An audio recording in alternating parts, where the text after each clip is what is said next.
তো বন্ধুরা, আপনারা যারা নিজের হাতে অ্যাডিনিয়ামের চারা তৈরি করতে চান, আপনার গাছের অ্যাডিনিয়াম গাছের যেই সব ফলগুলো এসছে ফুল থেকে এরকম শিংয়ের মতো, সেগুলোকে রক্ষণাবেক্ষণের জন্য এই টেকনিকটা আপনাদের ইউজ করতে হবে। ফলটা পেকে গেলে ফেটে যায়, আর বীজগুলো উড়ে চলে যায়, তাই আমরা বীজ পাই না। তাই এই ফলটা যখনই একটু পাকতে শুরু করবে, মানে ম্যাচিওর হয়ে যাবে, তখন কি করবেন আপনারা, এইভাবে দড়ির সাহায্যে পেঁচিয়ে পেঁচিয়ে এটাকে বেঁধে রাখবেন যাতে ফলটা ফেটে না যায়।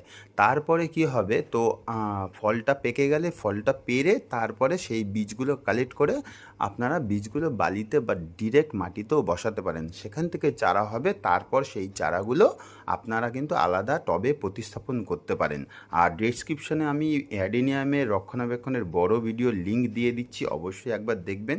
তো এই ভিডিওটা কেমন লাগলো অবশ্যই কিন্তু জানাবেন। ভালো থাকবেন, সুস্থ থাকবেন, দেখতে থাকবেন ফিটনেস গার্ডেন। ধন্যবাদ সবাই।